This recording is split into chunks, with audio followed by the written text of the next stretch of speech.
Hello everyone, Sarthak here and you're watching Behind the Lab. And Jupiter is great. It's the biggest planet in our solar system. It's bigger than the forehead of the rock. Yes, definitely bigger. Well, Jupiter is so big that it can fit up to 1300 Earths into itself. So my point is that Jupiter is cool. It's big, it's massive, it's colorful, it has some blue blushes, it has rings even though you can't see them, and it also has auroras. I'm pretty sure they look like this. But my problem is that people don't think that Jupiter is cool. They say that he is a failure because he is very massive and with just a little more mass he would have become a star, but he is not a star. So today I am gonna be the lawyer of the Jupiter and fight the case for him, and you guys are gonna be the judges. And yeah, Jupiter is massive. In fact, Jupiter is so massive that if you put Jupiter in one side of the weighing scale and all rest of the planet in one side, the Jupiter will be still heavier than all the other planets in our solar system. But on comparing with our sun, Jupiter is very tiny. Here is the comparing scale for you.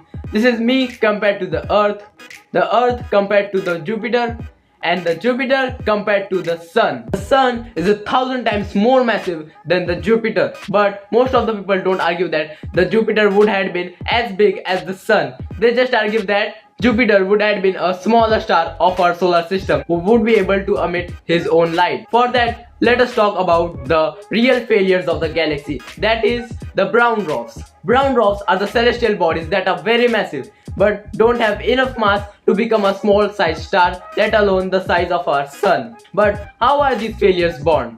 For that, we have to understand how stars are born and how Jupiter is not even close to becoming a star. Well, you guys know how stars are born. Stars are born from a very cold cloud of gas and dust called a nebula. Due to gravity, the core of the nebula contracts and becomes denser than the outer nebula, which in turn leads to the outer nebula rotating the core nebula. Due to this, the core of the nebula becomes hotter and hotter, and after a certain period of time, thermonuclear fission starts to happen in this protostar. But in the cases of our puny little brown dwarfs, their initial mass is less than 0.08 solar masses.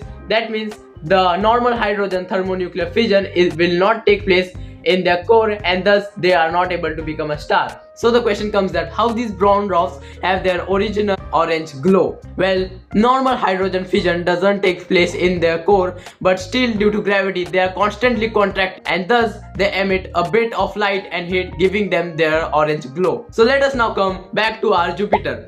Well, in this size comparison chart, you can see that the brown dwarfs are only a bit bigger than the Jupiter, 1.2 to 1.3% bigger to be specific. But they are a heck lot of massive. Yes, they are even massive than an average American mom. The brown dwarfs are 13 to 80 times more massive than the Jupiter. But still, the smallest star we have ever found is EBLMJ0555-57AB, who has a mass of 0.084 solar masses. And the biggest brown dwarf we have ever found is WISE J004945.67 plus 215120.0, who has a mass of 0.0668 solar masses. Even if Jupiter wanted to become a star, he would need 80 to 100 times his own mass. Forget our second sun, he is not even capable of becoming a brown dwarf. Moral of the story, Jupiter is not a failed star, but he is a really successful planet. I mean, yeah, if you can't become a second CEO of a company, you can definitely become the best peon of that company. Well, this is the end of the video, guys. I hope you liked this video. If you enjoyed this video, hit the like, share and subscribe button, and bye bye.